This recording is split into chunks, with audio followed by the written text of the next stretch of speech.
The rain had been relentless all evening, drumming on the cracked asphalt of the industrial district. Puddles reflected the occasional flicker of failing streetlights, creating the illusion of fire in the darkness.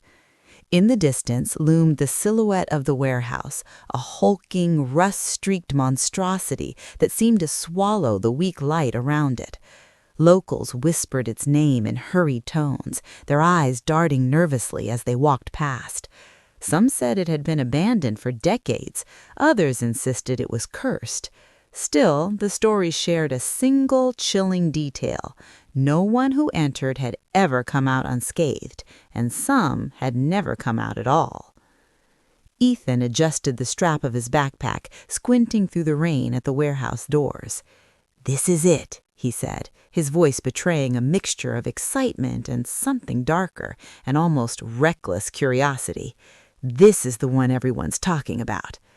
Maya shivered, pulling her jacket tighter around her frame. "Ethan, are you sure we should be doing this? I mean, people have gone missing here. Real people, not ghosts. Real people." Leo, ever the skeptic, crossed his arms. "And yet, here we are. I still think it's just an old building, probably some rusted equipment and a few raccoons." His attempted humor failed to mask the tension in his eyes. Even he felt a prickling unease as the wind howled through the broken windows, carrying with it the faint stench of decay. The trio approached the warehouse doors. Rust had fused the massive metal slabs together, and the hinges groaned as Ethan pushed against them with a strength he didn't know he had. The doors slowly gave way, revealing a yawning interior swallowed by darkness. Inside, the air was thick with dust, mold, and the unmistakable tang of something long dead. Broken furniture lay strewn across the cracked concrete floor, and shards of glass crunched underfoot with every step. Graffiti adorned the walls, layers upon layers of vibrant colors clashing with the decay, and old posters, yellowed with age, flapped in the gusts that swept through gaps in the roof. Shadows seemed to shift and move with the flickering light from their flashlights, creating the illusion of figures lurking just beyond the edge of vision. "This place is massive," Maya whispered, her voice echoing unnaturally in the cavernous space.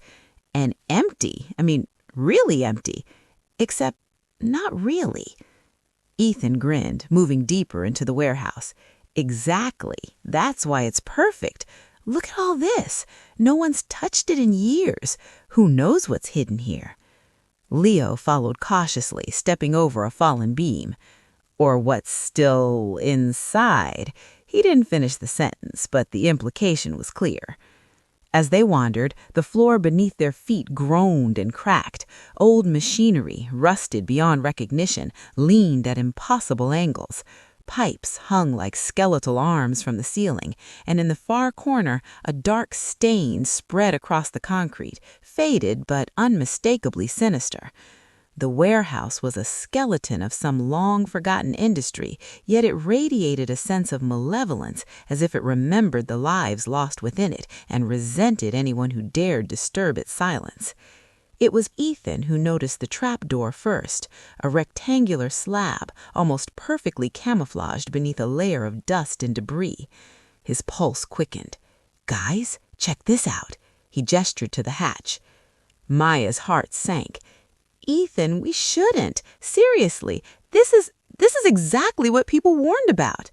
But Ethan was already prying at the edges, the metal cold and sticky under his hands. With a loud creak, the trap door opened, revealing a narrow staircase leading down into a basement that wasn't marked on any of the old blueprints they had found online. A faint, almost imperceptible draft whispered up from the depths, carrying with it the smell of damp earth, mildew, and something else, something faintly metallic like rusted blood. Leo hesitated. "We shouldn't go down there. I mean, seriously, this is insane." Ethan's eyes glinted with excitement. "Insane is exactly why we're here."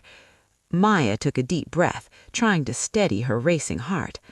"I don't like this, not one bit, but if we're going to do it, we stick together. No splitting up. The trio descended into the basement.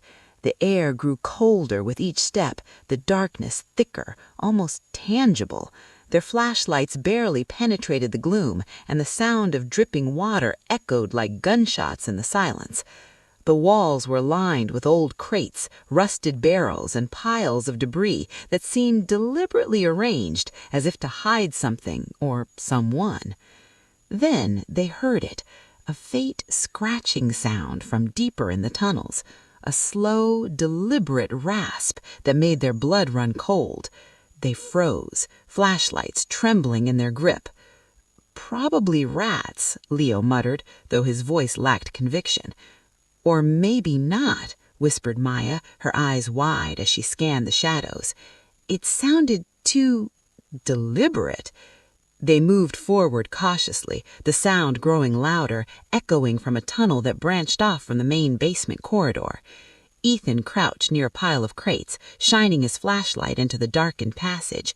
His light fell on something that made his stomach twist. A small, scuffed shoe, its laces frayed and dirty, lying abandoned in the corner. Maya let out a sharp gasp. How long has this been here?" Ethan swallowed hard. "I don't know, but it wasn't here before. I mean, look at the dust. Someone left it recently." A sudden clatter echoed from deeper in the tunnels. The trio spun, flashlights darting through the darkness, but nothing moved. Their hearts pounded as the realization sunk in. They were not alone. Someone, or something, was in the warehouse with them, watching, waiting. Leo took a step back, his bravado gone. "I told you, this place isn't abandoned, it's alive." Maya grabbed Ethan's arm. "We need to leave, now." But before they could turn, the trap door above slammed shut with a deafening bang, plunging them into almost complete darkness. The sound reverberated through the basement, and for a moment there was only the echo of their own breaths. Then a whisper drifted through the shadows, chilling in its calmness. "You shouldn't have come here." Ethan's hand shook on his flashlight. Maya's grip on Leo's arm tightened. They exchanged terrified glances, understanding for the first time the true danger of curiosity and that the warehouse had claimed the first trap. The darkness pressed in around them like a living thing. Ethan's flashlight cut narrow beams through the basement's gloom, illuminating jagged concrete walls and stacks of rusted crates. The air was thick with dust, but beneath it was a metallic tang, sharp and unnerving, like iron left to rot. Every sound, the drip of water, the scuttle of unseen rats, the creak of shifting debris, felt amplified, echoing from the tunnels like the heartbeat of some colossal, sleeping beast. Maya clutched Leo's arm. "We can't stay here. We need to find a way out, now." Ethan shook his head, his jaw tight. "We need to see what's down here first. We need to know what's going on." Before Maya could argue, a sound sliced through the silence, a deliberate tapping, slow and rhythmic, echoing from the tunnel ahead. It was too measured to be random, too heavy to be an animal. They froze, listening, and then the whisper came again, closer this time. "You shouldn't have come here." Maya swallowed, her throat dry. "Ethan, that voice, did you hear it?" Ethan nodded, but his bravado was gone. Even he felt the chill creeping along his spine. Leo, pale and silent, edged toward the wall as if the shadows themselves were pursuing him. They moved cautiously down the corridor, their flashlights scanning every corner. The warehouse seemed endless, a labyrinth of narrow tunnels and hidden rooms. Old crates leaned against the walls, rusted barrels were stacked in precarious towers, and the floor was littered with debris that crunched underfoot. Each step felt like trespassing deeper into a predator's lair. Then they found the first evidence. A door, partially hidden behind a pile of crates, creaked slightly as if recently disturbed. Ethan crouched, pushing aside the debris, revealing a small room behind. Inside, they found remnants of someone or several people living here recently, a tattered sleeping bag, empty food wrappers, and most disturbingly, a small journal lying open on the floor. Maya's hands trembled as she picked it up. The handwriting inside was jagged, frantic. The curious ones always come. They don't see me. They never do. The traps, the waiting, they enjoy themselves too much. I wait for them. I always wait. Leo's face drained of color. That's not just anyone. Someone's been living here, watching people. Ethan's grip tightened on the flashlight, watching us. The sound of movement made them whirl around, shadows danced along the walls, and for a terrifying moment, the flashlight caught the glint of something metallic in the darkness, like a knife or a crowbar. The figure retreated before they could get a clear view, but the unmistakable presence of someone else, somewhere deeper in the tunnels, was undeniable. Panic set in. "We need to leave, now!" Maya shouted, pulling at Ethan, but the path they had come from was blocked. A loud crash echoed from the stairwell, and the trapdoor they had descended through was sealed tight. Whatever or whoever was in the warehouse had trapped them. They pressed forward, hoping to find another exit. The tunnels twisted and turned unpredictably, some leading to dead ends filled with old machinery and rusted tools. Others opened into rooms that smelled of decay and long abandoned waste. Every turn revealed more evidence of the warehouse's dark past. Old photographs, worn shoes, journals with chilling confessions, even faded newspaper clippings detailing mysterious disappearances in the area. Maya stopped abruptly, shining her flashlight on a wall where initials were scratched deep into the plaster. They will come. They always come. Her stomach churned. This isn't random. Someone's been planning this for years. Then the first trap triggered. Leo stepped on a loose board, and a heavy metal beam swung from above, barely missing him. He stumbled, heart racing. "This place, it's rigged. Every step we take." A sudden low growl interrupted him. Something was moving in the darkness behind them, closer now. They didn't see it, but they heard the shuffling, the dragging of something heavy across the concrete. Ethan grabbed Maya's hand. "Run!" They darted down a narrow passage, the walls scraping their shoulders as they squeezed through. The tunnel seemed to stretch on endlessly, each turn more disorienting than the last. Their flashlights flickered, and the sound of pursuit grew louder. Then they saw it. A steel door, massive and bolted, appeared at the end of the corridor. Beyond it, muffled screams and scraping noises reverberated. Maya's heart sank. Those people, they're still here." Ethan moved closer, inspecting the lock. It was old but sturdy. He shook his head. "We can't open it, but maybe we can find another way around." As they searched, the whisper came again, chilling in its calmness. "You cannot leave, not yet." A shadow moved in the corner of their eyes, and Ethan turned just in time to see a figure slip past, retreating into the darkness. It was tall, lean, and impossibly fast. The glint of a mask caught the light for a brief second before disappearing again. Their hearts raced. They realized the figure had been stalking them the entire time, moving silently and deliberately, always one step ahead. Leo faltered. We're never getting out of here alive." Maya grabbed Leo's arm. "Stop it! Stop it! We have to keep moving or we're done for." They continued, deeper into the maze of tunnels, until they reached another hidden room. Inside, they found remnants of past victims, photographs, journals, and items that made their stomachs churn. Among them was a calendar with dates crossed off in red ink, dates corresponding to disappearances that never made the news. The realization hit them hard. This warehouse wasn't just a hiding place. It was a hunting ground, meticulously planned and executed for years. Then a loud bang echoed through the tunnels. The walls shook, dust falling from the ceiling. Ethan yanked Maya and Leo toward a small alcove, pressing them against the wall. The figure was close, too close. Their breathing was loud in the silence that followed, but the shadow never appeared. Whatever it was, it wanted them to feel fear before it struck. Maya's hands shook as she shined the flashlight across the room. Her beam landed on a small trap door in the corner, partially concealed under a pile of crates. "Ethan, maybe this is another way out," she whispered. Ethan hesitated, studying the narrow opening. It led downward, even deeper into the labyrinth of the warehouse. "It's our only chance, but we don't know what's down there." Leo swallowed hard, voice trembling. "We don't know what's up there either, but at least down there, maybe we can hide, maybe we can survive." The three moved toward the trapdoor, aware that each step might trigger another trap, another surprise waiting in the shadows. As they descended, the darkness swallowed them whole, the faint scratching and whispering following them like a living thing.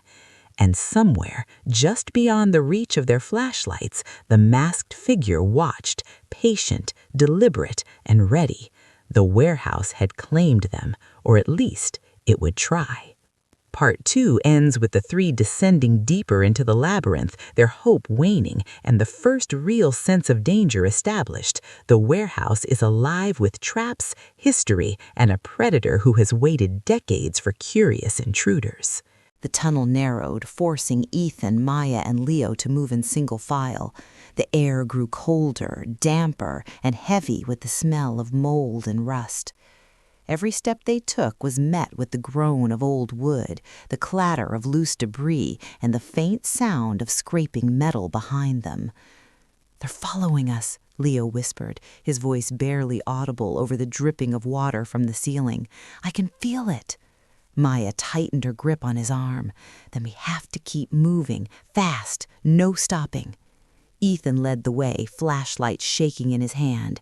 "Stay close," he muttered. "We can't split up, not now." The deeper they went, the more the tunnel seemed to twist unnaturally. Stairs led to dead ends, passageways looped back on themselves. It was as if the warehouse itself had been designed to confuse and trap anyone who dared enter. And then the first trap activated. A sudden metallic clang echoed through the corridor, followed by a heavy steel door swinging down from the ceiling. Ethan barely had time to push Maya and Leo to the side before it slammed shut, shaking the floor beneath them. Dust and rust filled the air, making it difficult to breathe. "What the hell is this place?" Leo gasped, coughing. Maya scanned the shadows, flashlight trembling. "It's not just a building, it's a weapon. Everything here is meant to kill or trap us." From the darkness came a sound that made their blood run cold, a deliberate, dragging shuffle, heavy and slow, coming closer. The masked figure moved silently, watching, waiting. Every instinct screamed at them to run, yet the path ahead was blocked by piles of crates and dangling chains. Ethan's hand froze on a rusted pipe. "We have to go through it," he said, voice low but determined. "There's no other way." They pushed forward, squeezing past sharp metal and jagged concrete. The figure's shadow flickered against the walls, disappearing before they could get a clear look. For a terrifying moment, it felt as if it were everywhere at once, its presence felt in the vibrations of the floor, the whisper of air, and the faint echo of laughter that carried down the tunnels. And then the figure spoke, voice calm, deliberate, almost mocking. "You can't run, not from me, not here." The words sent shivers down their spines. Maya's legs shook, but Ethan pressed on, leading them to a room at the end of the tunnel. Inside, the faint glow of old lights revealed remnants of previous victims, tattered clothing, journals filled with frantic writing, photographs of missing people pinned to the walls. The realization hit them hard. This was not just a warehouse, it was a hunting ground. Leo's face went pale. "Where We're walking into history, he whispered. All of these people, gone. Before anyone could respond, a trap triggered. The floor beneath Ethan's feet shifted, and a hidden pit yawned open. He barely grabbed the edge, fingers scraping against concrete as Maya and Leo pulled him back. Dust and debris rained down from the ceiling as the warehouse seemed to close in around them. "Enough!" Ethan shouted, finally allowing panic to fuel his adrenaline. "We fight or we die down here. There's no more hiding." The chase intensified. The masked figure emerged from the shadows, moving with unnatural speed. Its movements were precise, calculated, each step designed to corner and intimidate. Ethan grabbed a rusted pipe, holding it like a weapon, while Maya and Leo flanked him. The figure lunged, but Ethan swung the pipe, knocking it back. Metal clanged, echoing through the tunnels. The figure stumbled but didn't fall, recovering instantly with a speed that seemed impossible. For a moment, time seemed to slow. Their three versus the unseen predator who had been hunting intruders for decades. And then the warehouse itself turned against them. Chains swung from the ceiling, metal doors slammed shut, and the lights flickered violently. Dust and debris rained down as they fought to keep moving, the sound of their pursuer ever present, ever close. Ethan shouted to Maya and Leo, "Split up! Draw it away from me!" Maya hesitated, but Leo bolted down a side tunnel. Maya followed, fear driving them through the twisting passages. The sound of footsteps behind them was relentless, echoing like a drumbeat in the narrow corridors. Somewhere in the chaos, Ethan faced the figure alone, fighting for his life. Maya and Leo stumbled upon a room that had once been a storage area, now filled with old ventilation shafts and narrow crawl spaces. Maya crawled through first, dragging Leo behind her. The shaft was tight, claustrophobic, and dark, but it offered the promise of escape. Meanwhile, Ethan fought with every ounce of strength he had. The masked figure was revealed in the brief flashes of flashlight, tall, lean, with a disturbing calm in every movement.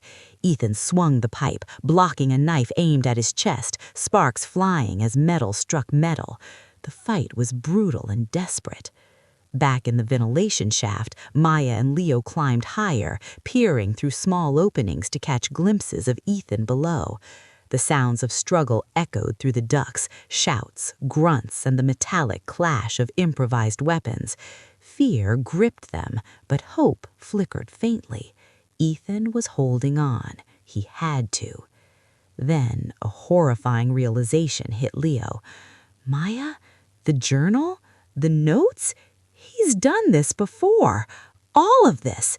There are more traps than we can see. We might not get out.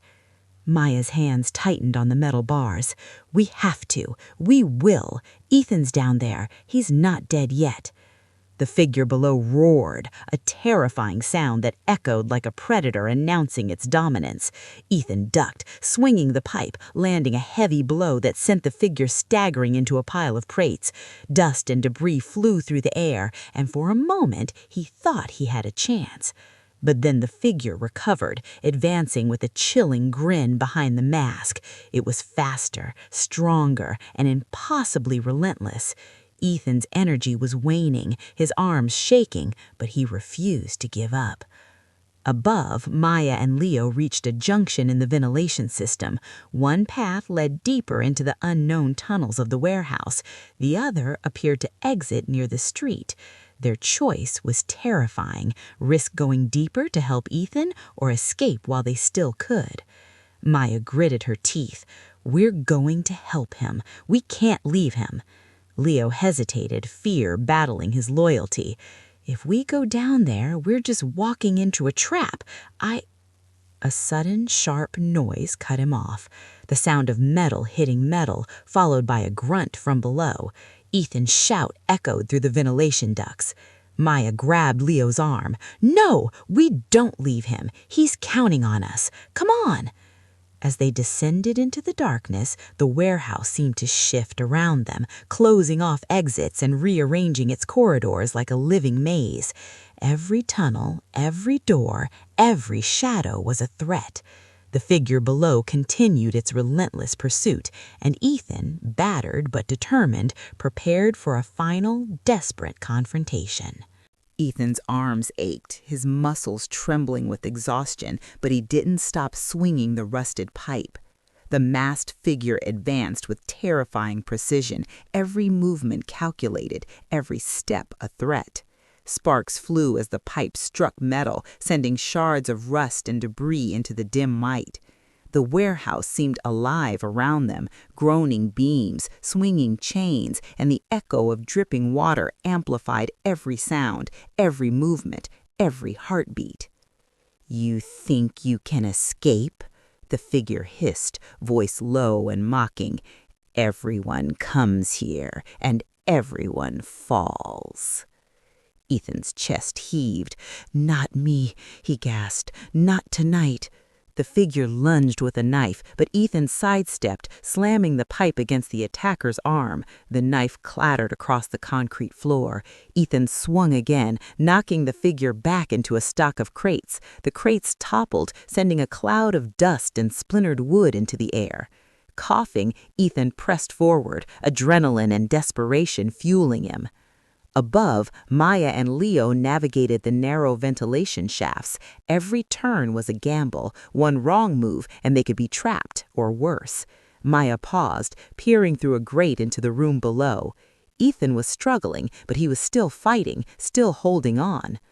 "We have to help him," Maya whispered. "There has to be a way down." Leo swallowed hard. "It's suicide. We're going to get caught in their traps." Maya glared at him. "He's our friend. We're not leaving him." With a deep breath, they found a ventilation ladder that led directly into the room where Ethan fought. Carefully, they descended, sliding into the shadows.